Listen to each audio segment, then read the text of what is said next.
You can't protect them from their pain. You can't save anyone from their pain. I can't save anyone from their pain. Growing up, it was always good people don't hurt other people. Like, if you're a good person, if you're a nice person, you don't hurt other people. My video before that on protecting the knees and Chen Tai Chi, lesson there is that I can't save people from their own pain. And I say that because I think, even as a little kid, that's what I wanted to do. That's what I want. I don't want people to be in pain. I don't want people to be afraid. I don't want people to hurt. And I think that was a huge part of my identity growing up. And in this work that I'm doing in trying to heal myself, some of the toughest parts of that is the deconstructing of myself and my identity. And it's something I'm doing to myself. I am deconstructing my identity because the one that I walked in to when I went into therapy at first wasn't working for me. I am so thankful that I had the insight and the courage to actually acknowledge it, that it wasn't working. Like Sparrow always wanting to play whenever I turn this camera on. It's not working. I saw myself heading down the depressive road and with no ways of managing it and no idea what to do about it. I was heading to a dead end and had no idea how to change it. Essentially, I walked in knowing that what I was doing wasn't working, but it was all I knew, and I needed help learning other ways to be. That is a huge step, to be able to say, I'm not working out.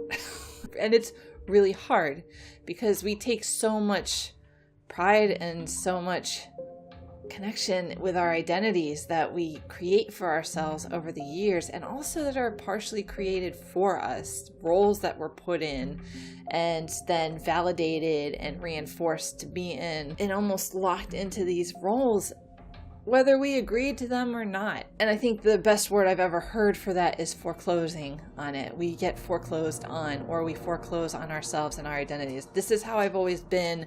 This is how I'll always be. And I'm going to make that work in this life, whether that's good for me or not. I remember when I used to say, hey, I have an Irish temper. What I think that really meant was I actually have poor anger management skills because I haven't really been shown any by my environment or the people around me. And it was a way to pass the buck. It was a way for me not to hold myself responsible for my own anger issues. By making that call, by saying like, this isn't working, I started the process of deconstructing a lot of my identity. And then along the way, with the help of a therapist, I started to test that. And I started to be like, you know what? Here's this thing I really believed I couldn't live without. There was a vacation I would take annually. And I was like, I can never imagine myself not coming to this place every year. And then once I went into therapy, I challenged that, because that's a lot of power to give a vacation or to something. And I realized like I could be using that time that I was taking off work to go and see other parts of the world. So I did it. I didn't go on that vacation and I went to Mexico. Got an education from that too. And you know what? I survived. And I'm so glad I did, because now I know I can live without it. And it's not a core part of who I am. Then that brings up the question then, like, well, if that was mutable, if I could move that part of myself, what other parts of myself can I move? Hurting people, it's okay to hurt people. Just don't hurt them badly. That is a huge paradigm shift for somebody who's never wants to hurt anybody. But you know what? I do. I hurt people. Even in my attempts not to hurt people, I still hurt people, because life is pain. We can't be saved from our own pain. Like, pain is a big part of life. Pain is an important part of life because it's a warning system. It is warning us when our tissues are in danger. And I think that psychological pain is the exact same thing. It is warning us when our emotional body is in danger somehow, and that we need to pay attention and make sure we're okay. And I'm not gonna get that. It's gonna take me a while to get past that. But I made something I thought would never move, that was a permanent structure within my psyche. I moved it. I might have only moved it an inch, but I fucking moved it. It was like moving a mountain within me. I moved a goddamn mountain inside me by making that realization. And now I'm making an even bigger push on these mountains by realizing that none of it's really permanent, that it's all mutable. Even the worst parts, the stuff that I hate the most, it's changeable. I can change who I am. I can be whatever I want. And it's all because I had to admit what I was doing for isn't working. And when I decide this isn't working, I can try something else. And I guess that's the start. I guess, if I'm going to change anything in the world outside of me, it's what they always say. It's the thing, like, you got to start with yourself. And so I am. It's like, nothing's permanent. That's what they always say. Nothing's permanent.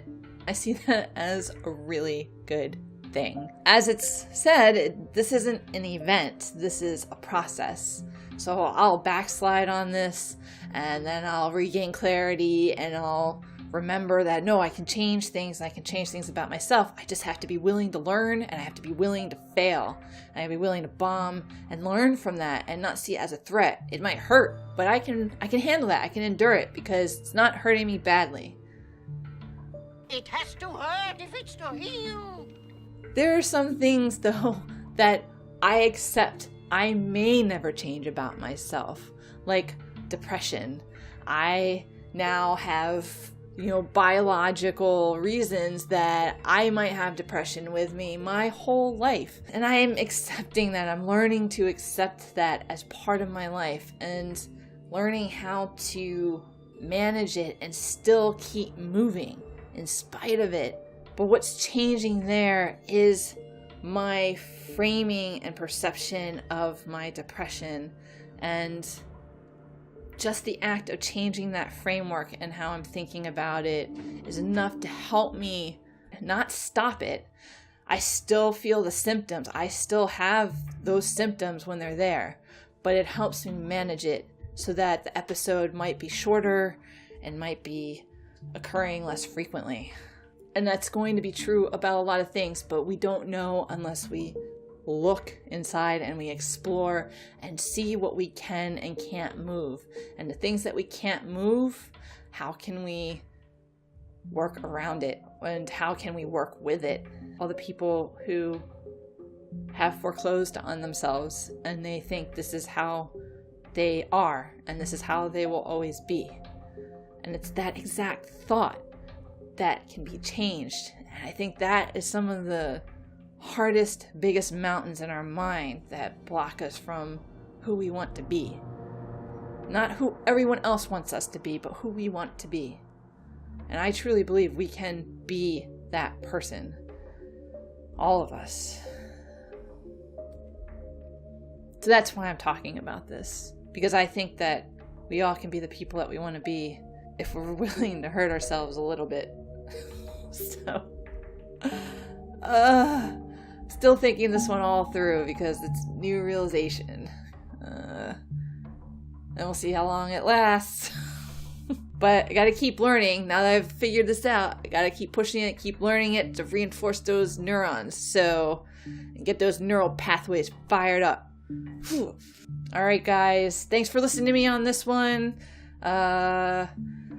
You can tell me to go fuck myself because of how shitty you feel, and that's totally fair.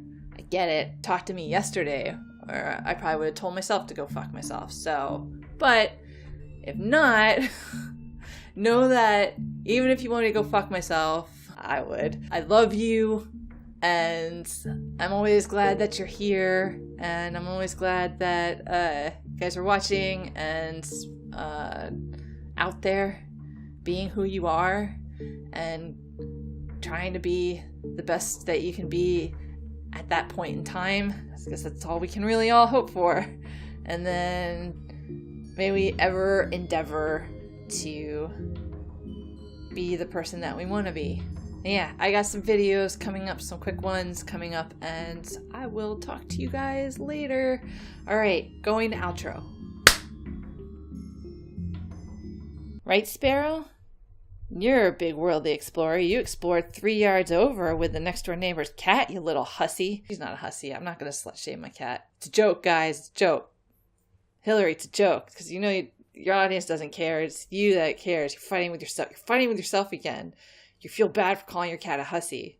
Maybe you should. Oh, I shit on myself. Stop.